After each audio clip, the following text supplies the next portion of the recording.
Hello and welcome to the Daily Meal for Wednesday, the 1st of October, 2025. Now October, that's where Halloween is. Halloween is in October. Very spooky season, isn't it? And I think we all got spooked today because Millwall lost 4-0 at home to Coventry City. Ouch. That was shocking. Absolutely shocking. So yeah, home defeat for Millwall.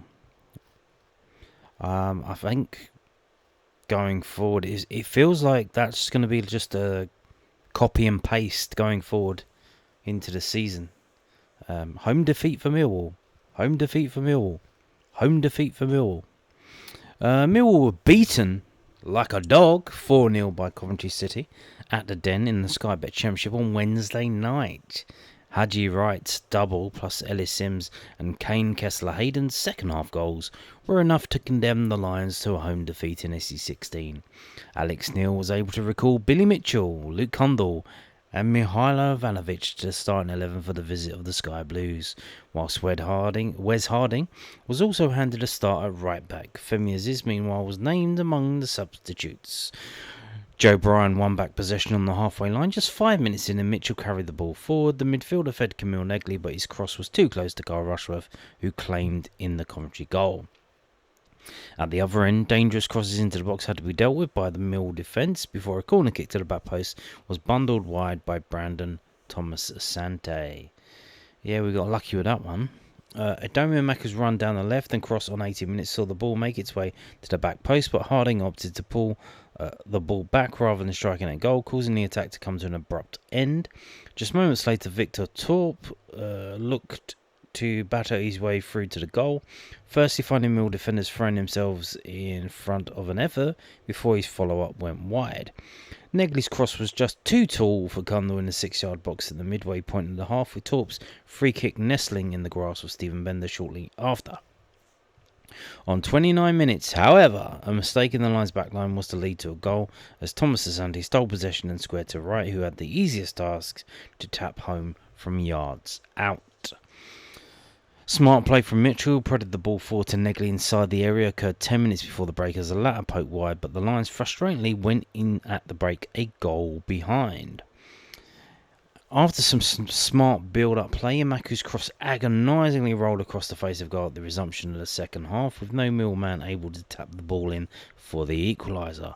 Close control from the Lions then saw the ball worked into the box through Joe Bryan and Condell, with a cross hitting the legs of Jake Cooper and rolling into Rushworth, with Negley then twisting and turning past his marker and seeing an effort blocked behind as Mill upped the ante following the restart. Mako took it upon himself on the hour mark to cut inside and strike at Rushworth, with Derek Mazusako shooting over moments before Aziz made a return to action, replacing Condell.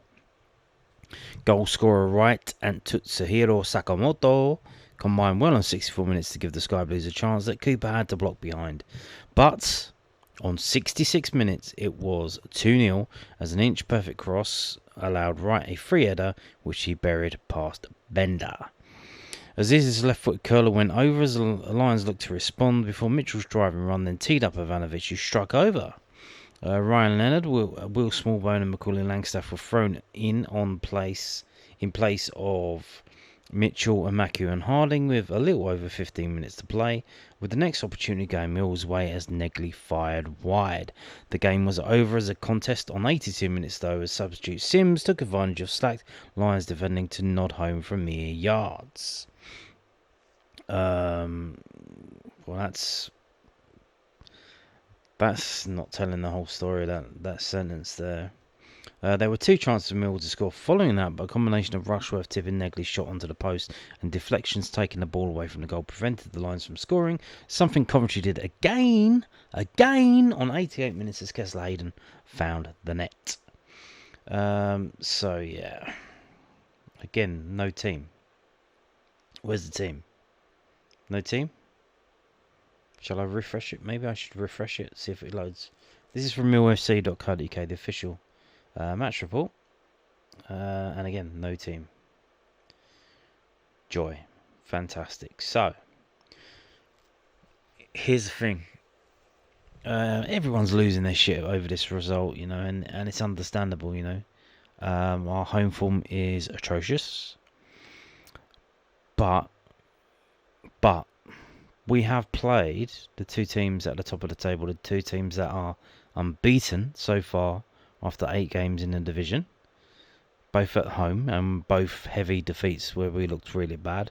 We lost to Middlesbrough 3-0, and we've just lost to Coventry 4-0. And, at the start of the season, before the season started, I predicted Coventry City to win the league. And I think we just lost to the team that's going to win the league. I think they're a very good team. They score goals for fun. They can defend as well. And here's the thing: funny, you see all these other people predicting, and they say, "Oh, Ipswich! Oh no, Ipswich is going to win. No, Southampton going to win." They're all alternating between Ipswich or Southampton. It's like, oh, okay. Where are they in the league? Oh, yeah, not doing too well. They're below us, So hopefully now we played the what looked to be the 2 best teams in the league. Maybe we can start winning some home games, because it's starting to turn a bit nasty. And what you got to remember, most of the fans that go to the games go to the home games. So us having home form where we've only scored 1 goal, which was from a free kick, by the way, but conceded 9, that's not good enough, because the fans that only go to the home games, they're not going to go to the away games. Obviously, they're probably going to watch them on the television, or they're going to see the results and see the highlights, but they're not going to the games. We get between 750 and 2,500 fans going to away games, depending on how many tickets we get or how much demand there is for the game. You're getting 12,000 plus Millwall fans, 9,000 of whom are season ticket holders, at the home games, week after week, 23 times a season. So you can't have. You need to be doing better at home. I will say a lot of people, going after Alex Neil, and that's the thing, that's how fickle is, obviously a lot of that is just understandable reaction to what we saw tonight, and you got to say that team selection wasn't right. The substitution wasn't right. Putting people in, it wasn't right. It shouldn't have done that. Bangor Williams, what's happened to him? One of the most exciting, attacking, fearless players in the squad. A true player with a vision, attacking vision, who can pick out a pass. And he's being left to rot on the bench. You trying to knock that out of him. You say, oh no, don't do any of that stuff. You want him to play like a robot system. Oh, do this, pass here, do this, say that. You're trying to beat the spirit out of him. It's all very weird. One thing I will say that hasn't mentioned, no, I haven't seen it mentioned. It wasn't mentioned in this match report. So there was a clash of heads in the first half before they scored. It drew blood from Joe Bryan. He had to go off and get a change of shirt. Joe Bryan headbutted Tristan Kramer.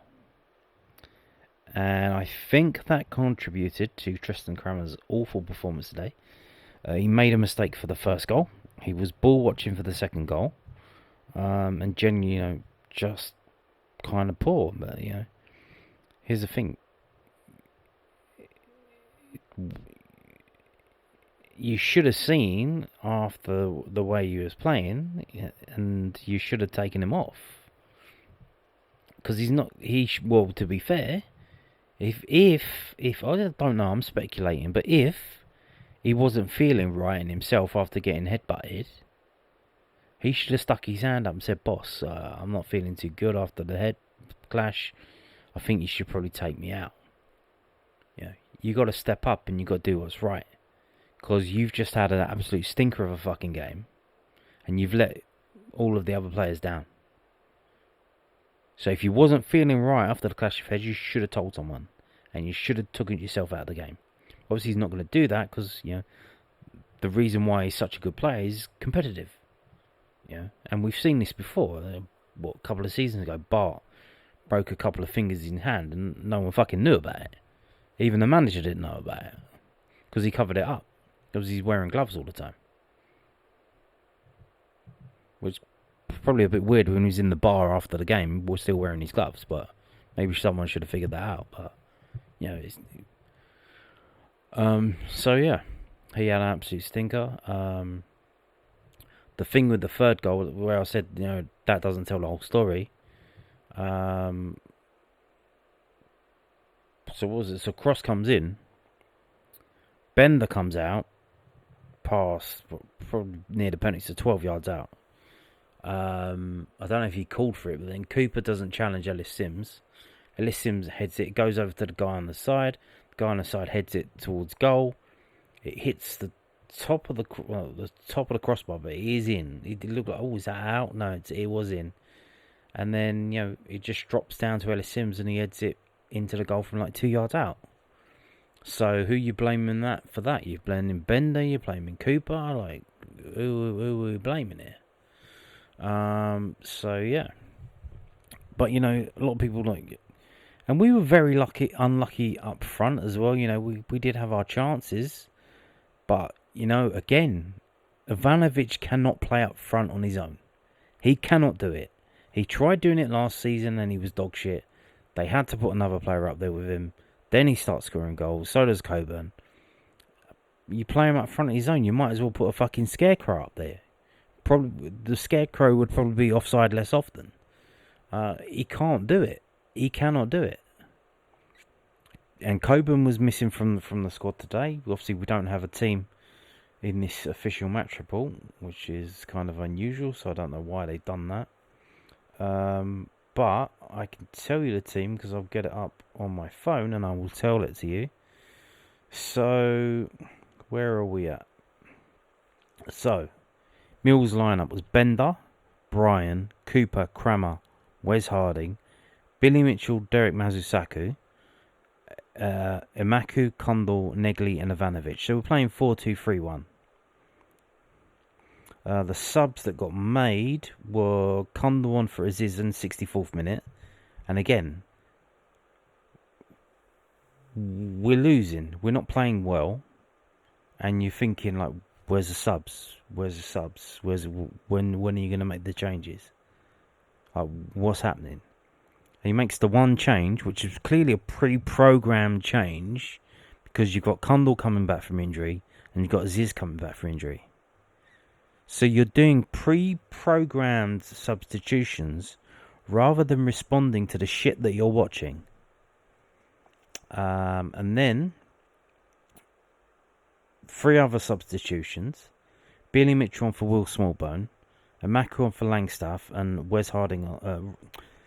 Smallbone on for Mitchell, Langstaff on for Emaku, and Leonard on for Harding, all on the 74th minute. And this was 2 minutes after they made their changes. So I don't know if he was waiting for them to make their changes before he made his changes. I don't know what was going on, but they made changes on the 72nd minute. They brought on Sims for Wright. They brought on Kaiser Headford for Sakamoto, and Wolverton for Josh Eccles. The subs that weren't used for Millwall: Zach Sturge, Caleb Taylor, Turno Ballo, Max Crocombe, Bangor Williams. So again, one thing to note as well, visibly, you could see that Billy Mitchell wasn't passing to Derek for some reason. I don't know if they've had a falling out or what the fuck's going on there, or he's a new guy. So I'm not going to pass to the new guy. he's like competing with me for my position. Like, you need to cut that shit out. Like, what the fuck are you doing, mate? You're not going to pass to the new guy. Well, fucking hell. Well, that's nice, isn't it? How about if somebody did that to you when you came into the Millwall team? How about that? You wouldn't fucking be here today. Maybe you want to cut that shit out. Like, what the fuck's that about?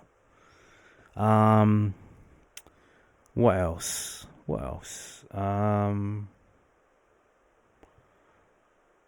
Again, I was going to say this.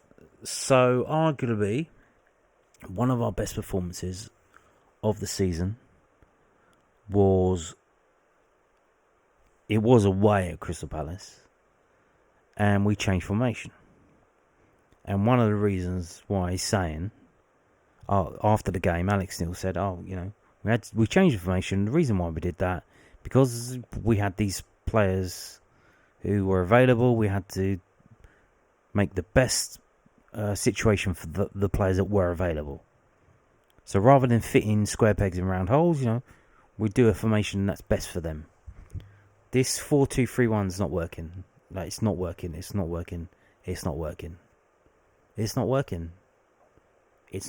You need to change it.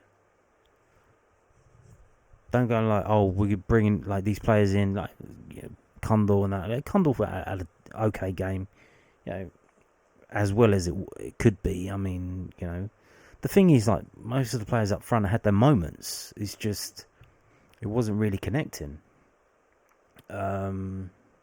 Except for Ivanovic. Ivanovic was fucking piss poor throughout the game. But Maku had his moments. Negley at the post. He had his moments. Kundal had his moments as well. But it's not working. It's not fucking working. So you need to change it. I don't think we play the way we were playing against Palace. But, we've got all these central midfielders. Maybe go 5-3-2. And then you'll have two up front. You can have three in the middle and two wing backs. And Femi Aziz can play a wing back. He's played that before. But you need to do something, because we can't keep playing like this. Although, as I said, I think we just lost to the team that's going to win the league. So, and we have played the other team that's unbeaten. So there you go. So let's get on to this. This is from millwallfc.co.uk. Some pictures, photographs, pictograms. Joe Bryan, Negley. Joe Bryan was our most attacking player in that. Yeah. Seriously, yeah, he was. Langstaff, yeah, he got on. Yeah, I think that face says it all. Yeah, that's how we feel, mate. Not happy at all. My reaction is mild because, I think it's a case of, we have been bad all season, but Coventry were very good, and we were unlucky, and they were very lucky as well. With the ball coming off the crossbar and things like that. But there is a problem at home. You need to fix that. Stop doing the 4-2-3-1. It's not working. It's not working at all. Right, so there were other games today. I've showed you the games yesterday. The games today, obviously, Millwall 0, Coventry 4. Norwich 0, West Bromwich Albion 1. So the team that we're playing next, West Bromwich Albion, they won 1-0 away at Norwich. But there's apparently a rumoured mutiny in the Norwich dressing room. Portsmouth 2, Watford 2, and Queen's Park Rangers 0, Gary Rouse Oxford 0. So there you go. There's a game on Friday, of course there is. So this leaves the table looking like this. As you can see, as mentioned, the two teams at the top of the table, the two teams that we lost to at home quite heavily and quite badly. Middlesbrough 3-0, Coventry 4-0. Those are the two teams that are unbeaten. Yes, they are the only teams that are unbeaten. We played a team in 4th in our next game. But, it's after 8 games. It's very close. We're only 3 points behind them. They've won 4, drawn 2, lost 2. We've won 3, drawn 2, lost 3. Down here. Yeah. We've only scored 6 goals. We've conceded 12. We are the second worst goal scorers in the division. Officially, Portsmouth have just scored a couple, so they've overtaken us. The only team worse than us in the division is the team that's rock bottom of the table, Sheffield United. They've only scored 3 goals. We've scored 6, and we are joint second worst with Blackburn Rovers. So, again, much like last season, we've been getting results without scoring goals, which is all well and good. But if the results dry up, oh dear, But Blackburn, 1-2, lost 5. They've scored 6, conceded 10.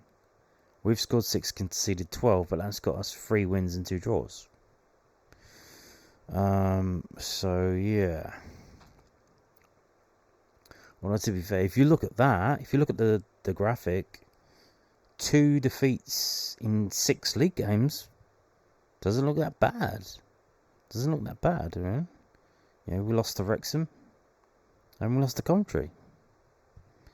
What's everyone moaning about? But, like I said, the home form is dog shit. It's really bad. Most of the fans go to the home games. They're going to start turning on you.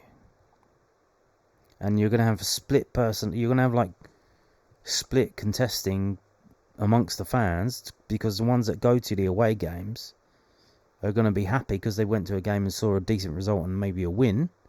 Whereas the ones that go to the home games, fucking hell, 1 goal and 9, we've conceded 9. What the fuck's going on? But yeah, so, everyone's saying Ipswich going to win the league, Southampton going to win the league, Wrexham going to win the league, Birmingham going to win the league. And it's, Middlesbrough and Stoke, or Middlesbrough, Coventry and Stoke, and West Brom up there. So, yeah, fun times. So, yeah. Well, the next game up is a home game, and you want to see how we respond to that. We're going to still do the 3-2, 4-2-3-1. Coburn was missing from today's squad. Luongo was missing from today's squad. Apparently he's rested. Coburn is injured. Luongo's rested. Because they tell us that now because, every time there's players missing from the squad, everyone's going, oh my God, he's injured. Oh my God, he's injured now. So apparently Coburn had a knock. So could he be back for Saturday? Don't know. But certainly need to do something. Can't be doing this 4-2-3-1 just and then putting players in and try and fitting them in. And where is Bangor Williams, for fuck's sake? So we've got 2 stories, post-match comments from Alex Neil. Before I get to that as well,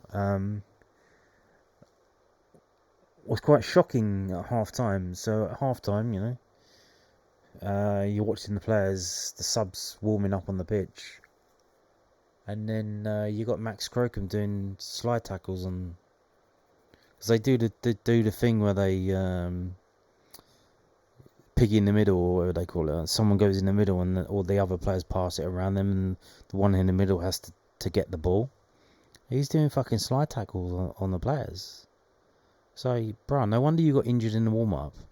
And no wonder we're getting so many fucking injuries if you're sliding in on players like that. So, fucking hell. So here we go. This is from southernnews.co.uk. We were toothless. Mill boss pinpoints where it went wrong in Coventry City loss. Alex Neil thought deficiencies in both boxes decided the game in Mill's 4-0 loss to Coventry City at the Den.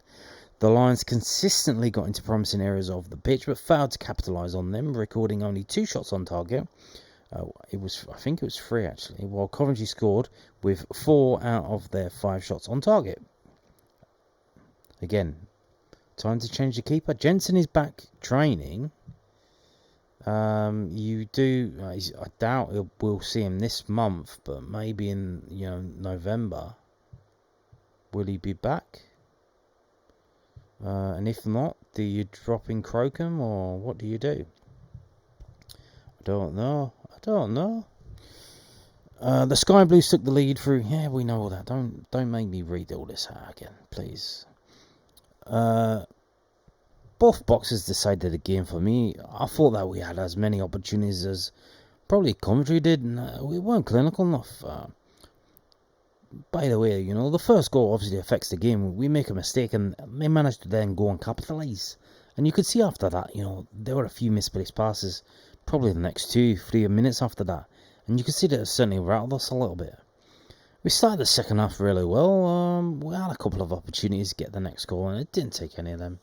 Their second goal, the striker drops down, plays it wide and then runs off us and lands in the middle of the box and scores, which is completely unlike us, and that then makes it difficult. We've got another couple of chances to score and we don't take any of them, and then they have a set play and we don't deal well enough. We lose a header and people come fishing for it, and we lose a header at the back post, and then from there, the game just drifts away. But tonight for me, the game was decided in that box and we weren't good enough in either.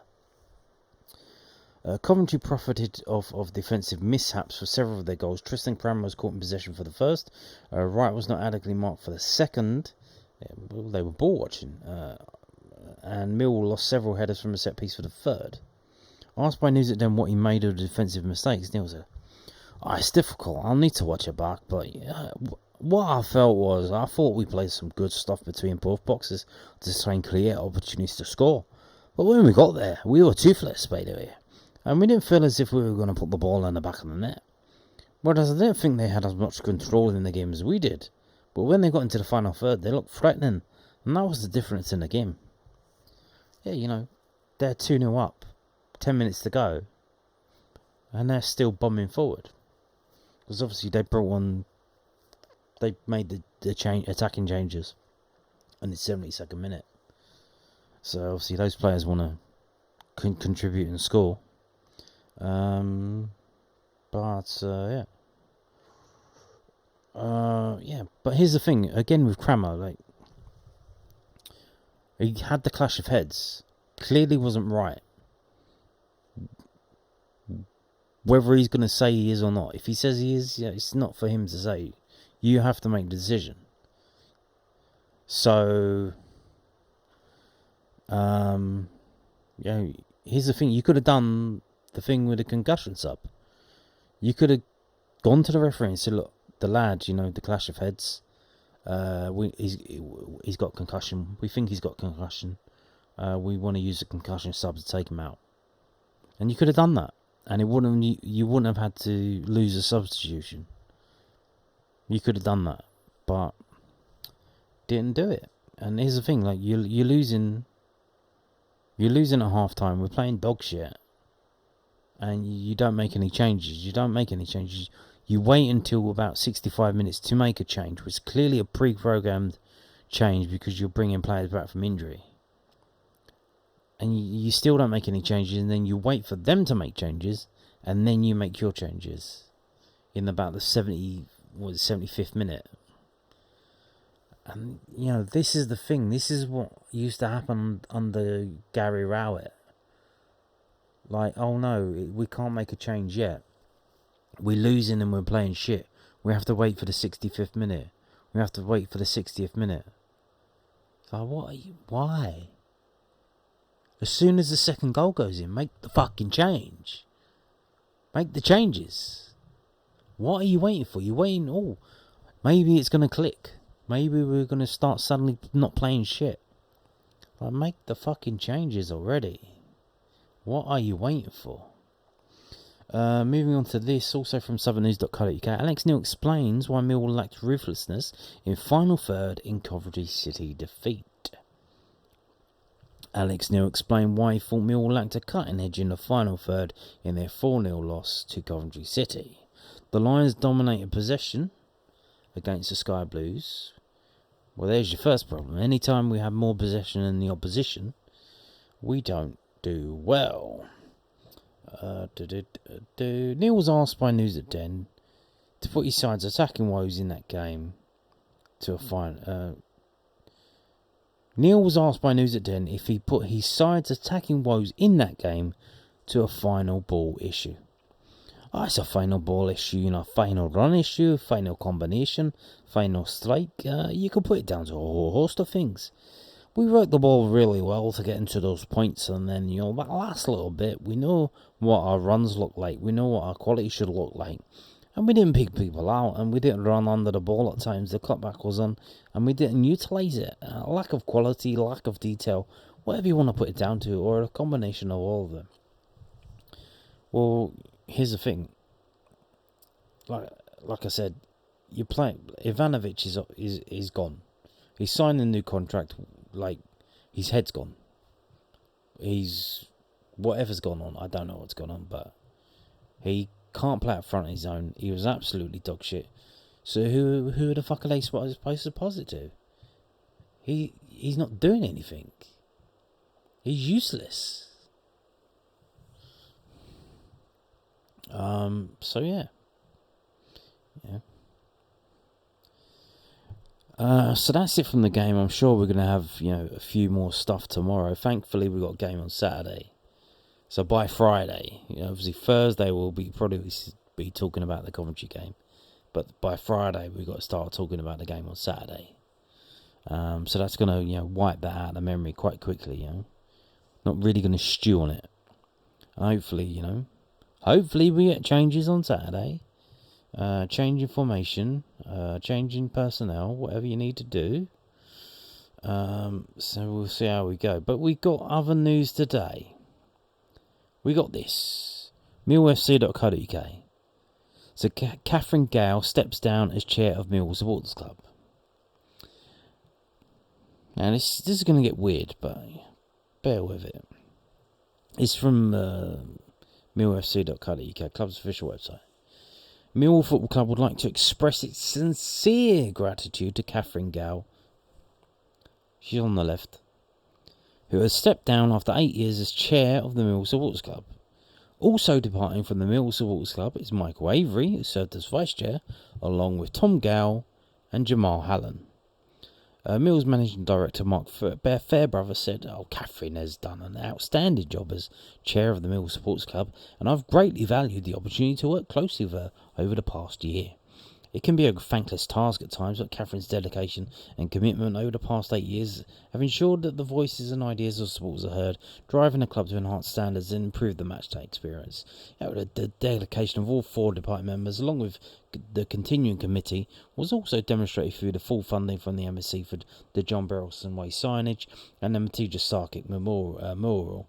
And we're sincerely grateful for their contributions and wish them every success in the future. At the same time, we warmly welcome the new leadership team led by Steve Turner as chair and assisted by Joe Gushlow as vice chair, and we look forward to working closely with them through both the Millwall Supporters Club and the Fan Advisory Board to strengthen engagement with our supporters and ensure their voices continue to be heard at the heart of the club. So, yeah, they've all quit. Everyone has quit at the same time. Very weird. Why would they do that? What's going on there then? So the chair's left, the vice chair's left, and 2 other people have left. What's that about? Is it something to do with the Fan Advisory Board? Because our Millwall Supporters Club being sidelined now. So it's literally going to be even more useless than it is at the moment. Because instead of listening to them, they're going to listen to the Fan Advisory Board, which Millwall putting together on them by themselves. So you now have the supporters liaison officer, who basically she just gets complaints from fans and just kind of like passes them on to people or provides them with information, or she's a conduit for information. Is it a she or a he? It was a she, but she went on maternity leave, and then I think she's not come back. So I don't know. Yeah, so very weird that they've just all left, but they have been replaced. So did they leave on their own accord, or did one of them say, like, did Catherine Gale announce that she was going to leave, and then all the others spoke to her and said, "Why are you leaving?" And she said, "This, and this." She said, "Oh, okay." And then they all decided to leave at the same time. Seems kind of weird to me. Unless, like I said, they're being sidelined for this fan advisory board. So maybe Millwall have told them, basically you're going to be ceremonial. You have no agency. Because back in the day, Millwall Supporters Club, they used to get £1 from every membership was given to them for their funding by the club. So the club would fund them. And then they said, yeah, we're not going to do that anymore. So they've been like selling badges and stuff to make money. So yeah, you do wonder what the hell has gone on there. So they do have their own website that very rarely gets updated, but millwallsupportersclub.co.uk. So this is their statement from their end. So again, this was funded by the club, but now it's no longer is.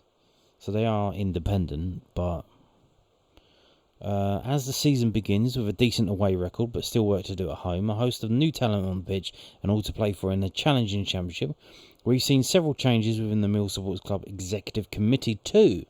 Although that hasn't stopped us from representing your interests with the club or progressing with planned activities and promotions for our fans, including some exciting new initiatives and offers for members that we think you'll enjoy.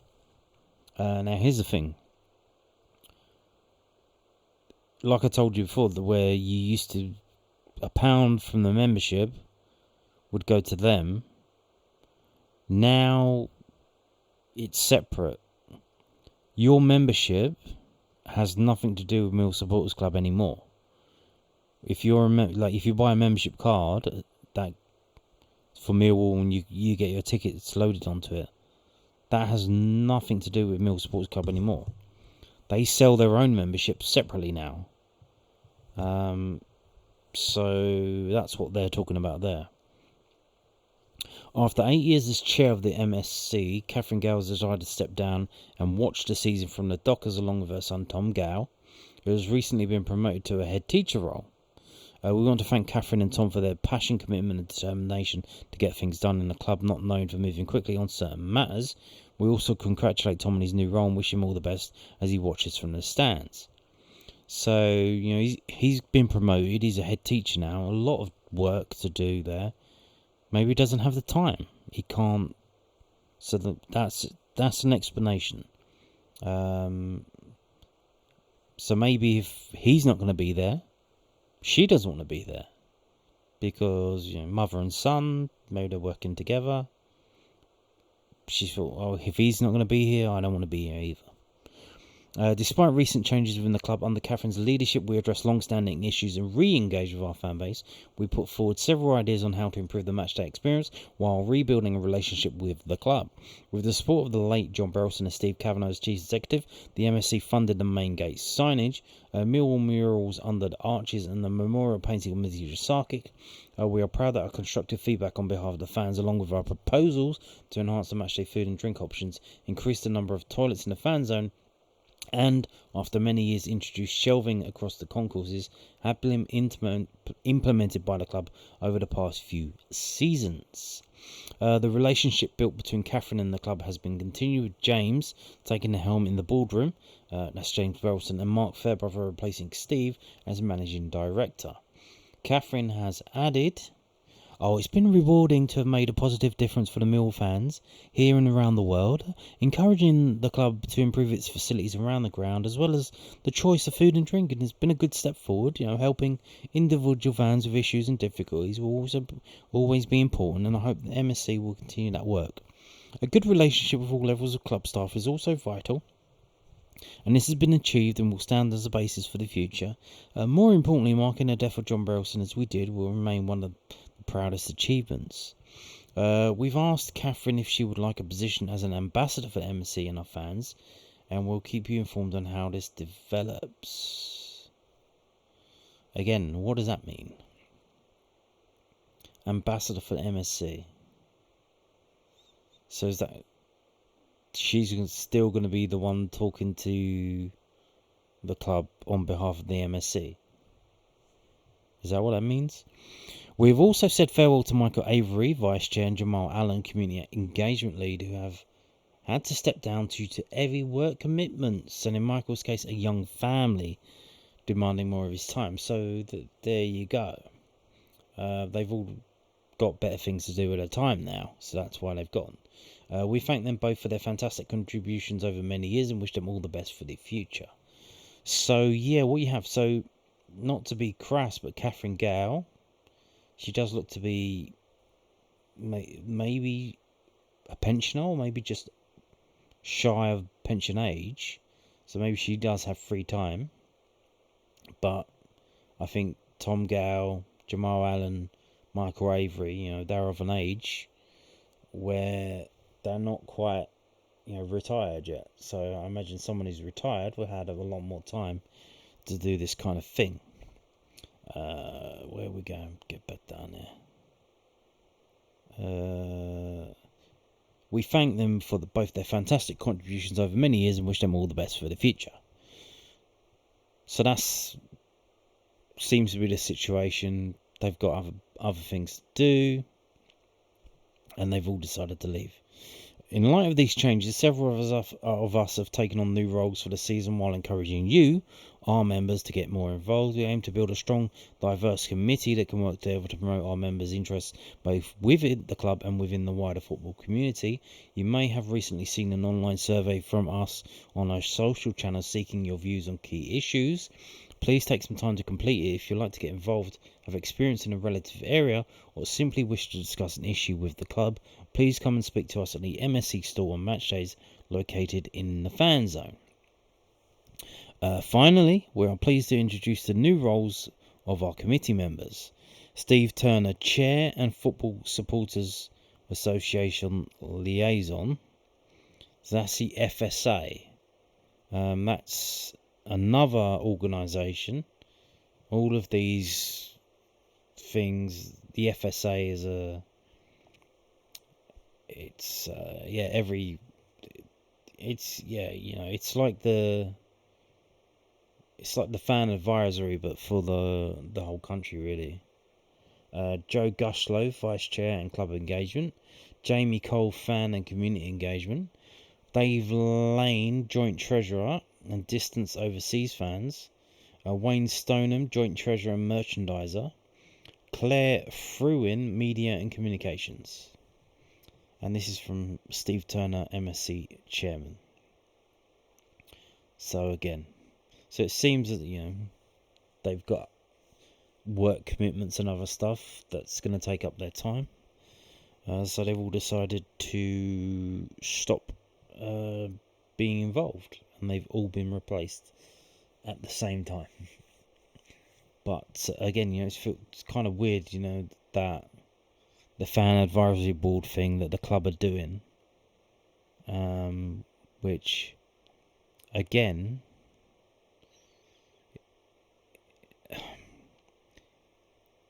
the fan advisory board, as far as I understand, it's been put together by the club. So the club are appointing fans to advise them. Okay. So, as I mentioned in the video when that was announced, what are you, are you looking for yes men? You know how it's going to be. If you put someone on the fan advisory board and you do something and they take you to task, how's that going to go down? Because you put them together. So if they say, hey, what are you doing that for? Why are you doing effing and jeffing and all of this stuff? You think the club's going to take kindly to that? It's not independent, is it? They've appointed the board to advise them. This is what the kind of shit that the government does. This failing Labour government. They give taxpayers' money to activist groups to lobby the government to do things, and then, the government says, hey, we've got all these people telling us to do this thing. Maybe we should do this thing. So, bro, you paid them to fucking tell you to do the thing. You created this. You just created this thing, a feedback loop, so that you can say, hey, look, we've got all these people telling us that they want this thing done. I guess we should do this thing. So you paid them to tell you to do the thing. It's not, you astroturfed it. So is this fan advisory board going to be astroturfed by Millwall? And they're going to get yes men in there who are going to tell them what they want to hear. Whereas, for all the situation with the Millwall Supporters Club, a lot of fans either don't know about them, don't care about them, or are openly hostile to them. At least they are independent. Especially now that they've had their finances cut. They obviously do have ties to the club in that they are allowed to go to the ground on match days and sell merchandise, badges and stuff, and sell memberships. If they fell out with the club could just kick them out of the ground on match days, which would be quite weird and interesting. But you need independent fans group that's gonna stick up for the fans against the club, because the club does what the club wants to do. The club does what's in the club's best interest. And I'm not being all conspiracy theory here, but just in every day-to-day stuff, you can see it for yourself. So let's take, for example, the under-21 games. So in the under-21 game the other day, they tell you, it's going to be on Millwall TV or whatever.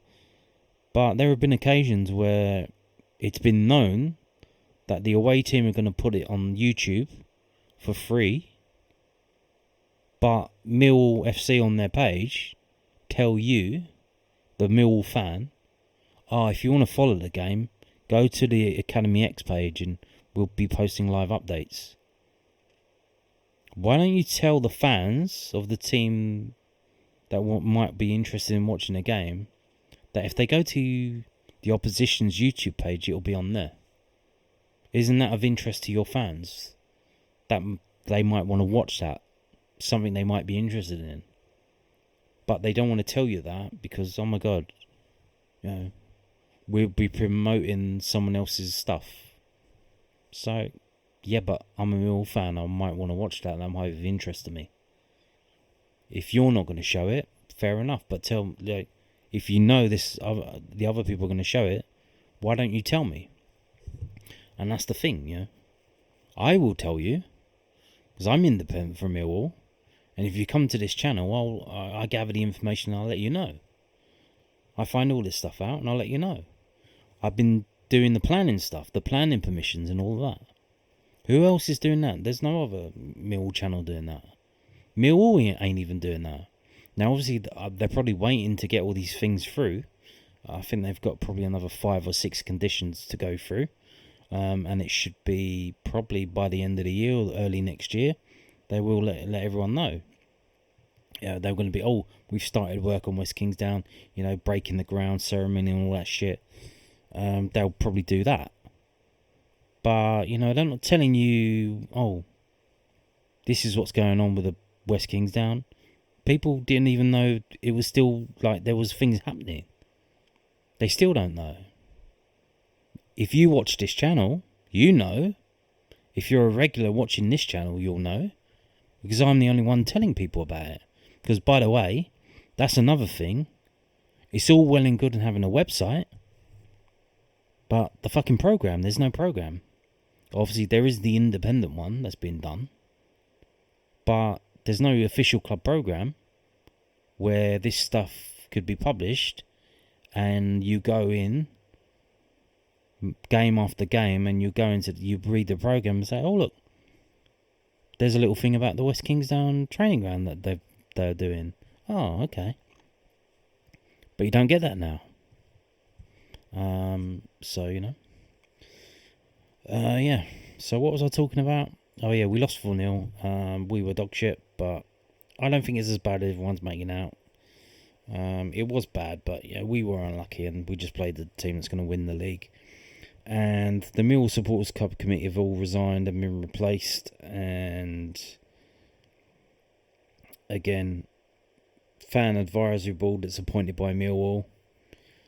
I think we need an independent fans group, not one that's been appointed by Millwall, to stick up for the fans with a true voice. Because if you've been appointed by Millwall, how can you stick up for the fans and tell Millwall what's what if they've put you in that place? So, on that note, thank you for watching, and goodbye.